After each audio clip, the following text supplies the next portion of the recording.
Hello, this is Colin from MississaugaGuitarLesson.com. Today I'm going to be going over I Wanna Know by Maddox Batson. The song is pretty straightforward and we're going to be discussing it built around three parts. We're going to be using a capo throughout placed on the second fret.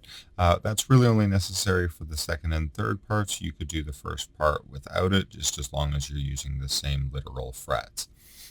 To start off with the first part, we're going to be doing the chords a little different from your standard open position chords.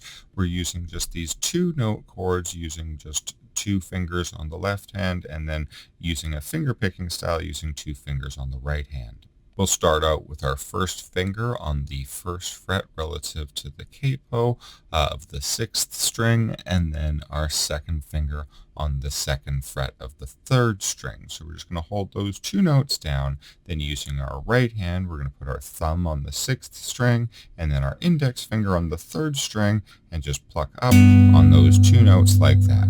We're going to strum that just once like that and then move on to the second chord. Then what we're going to do is we're going to slide up. I'm going to use the same two fingers. I'm just sliding up to the fifth fret away from the capo, using my first finger on the fifth fret of the sixth string and then squeezing in my second finger so it's also on the fifth fret but still on the third string.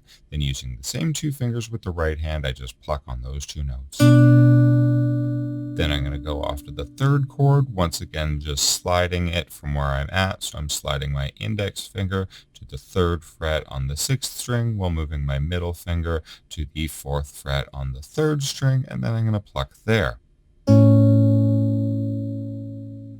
So those are the three chords of the riff. I'm just going to go once through each of those. So I start with the first and second frets. I go up to the fifth and fifth frets. I go down to the third and fourth frets. And I'm just going to do that in loop in that sequence. So I'm going. And just as you listen to the song and listen to the original song, there's a little bit of a groove on those chords. We're going 1, 2, 3, 4, 1, 2, and 3, 4, 1, 2, 3, 4. 1, 2, and 3, 4.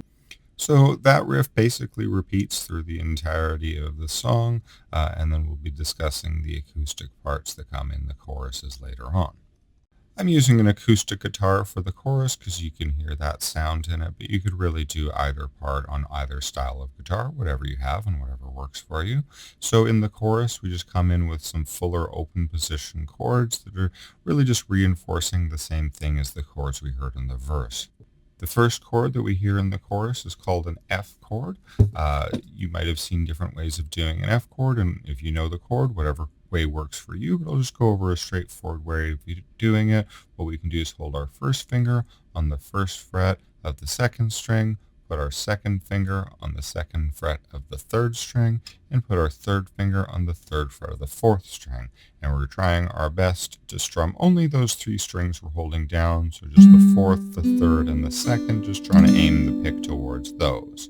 I'm going to be doing the strumming as just a straight eighth note pace, so trying to use the down up picking constantly and just trying to feel the count going by like 1 and 2 and 3 and 4 and so if I'm counting that way, I'm doing that first chord for a full bar, doing that, going 1 and 2 and 3 and 4 and.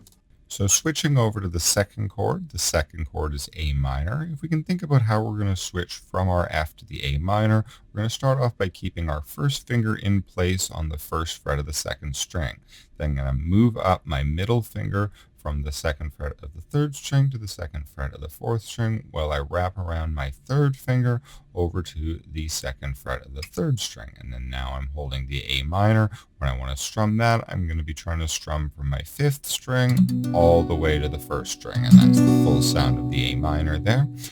So I'm going to continue with my eighth note strumming style, but this time I'm just going to go through half of a bar on that. So 1 and 2 and. From there, we're going to go to the third chord. The third chord is G, so the way that I'm going to be doing that is I'm going to just move my middle finger up to the second fret of the fifth string while bringing in my third finger for the 3rd fret of the 6th string. While doing this, I'm just going to lift off my index finger, and then if I do that, I can strum most of my strings and get a pretty good sound from it. If you know the full G, you'll know that there is a 3rd fret on the 1st string. I can do that with my pinky, and then I'll be able to strum all the strings. If it's a little tough for right now to use your pinky, you can just leave it out. That's totally okay, and we can still hit most of the notes there and get a good sound from it. And I'm going to just finish off that bar like that, going 3 and 4, and with my down-up picking style. So going through those 3 chords, we're going to start with the F for a full bar, going 1 and 2 and 3 and 4, and I'm going to move over to the A minor for the half bar, 1 and 2, and then over to the G for a half bar, 3 and 4, and. So let's try all of that. We're going F, 2, 3, 4, A, 2, G, 4. That's F, 2, 3, 4, A, 2, G, 4.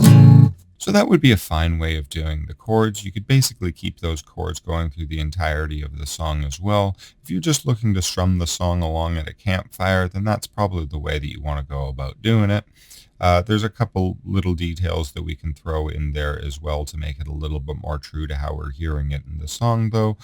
One of them is that the A minor to the G switch in the song, we actually hear it change on an offbeat rather than on a downbeat. So rather than trying to go 1 and 2 and switch and 4, and it actually goes 1 and 2 switch, 3 and 4, and switching actually while we're doing an up strum rather than a down. So that's down, up, down, switch, down, up, 1 and 2 and 3 and 4, and. So putting that together with the F, we're still doing the F for a full bar, but then doing the A minor to the G with an offbeat switch. So we're going 1, 2, 3, 4, A, 2, G, 3, 4, 1.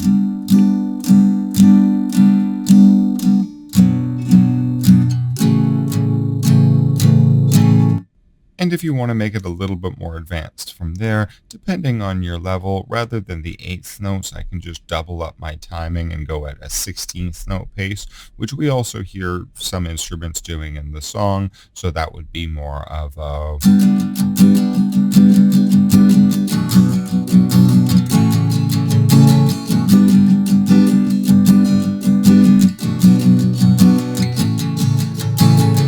If that works for you, that would be a fine way of doing it. Basically, any strumming pattern you can assign to those chords is going to make sense of the song. An even more advanced strumming pattern that we hear come up in the song right when the song breaks down and all you hear is the singing and the acoustic guitar is a little bit of a funkier groove that we'll hear him do that sounds like this.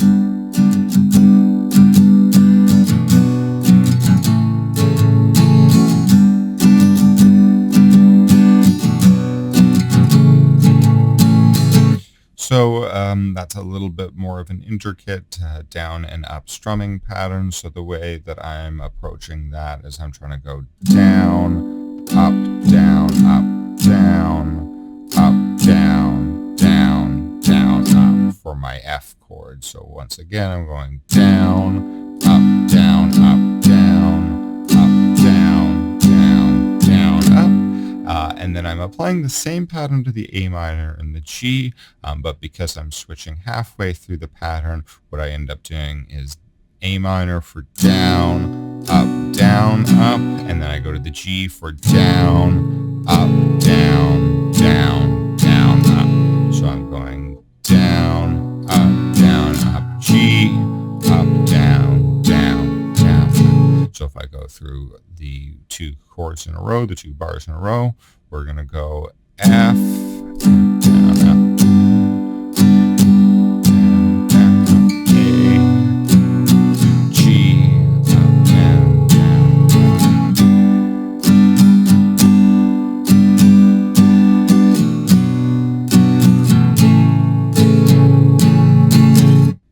So basically, that's it. Those are all the guitar parts that we're hearing in the song. You could really use any one of those and take that through the entirety of the song if you're singing along with it, or you can go back and forth between the different parts if that works out for you. If you'd be interested in taking lessons with me, I am available for one-on-one online classes over a Zoom call. If you'd like to get in touch with me, my website is listed in the description below. Take care.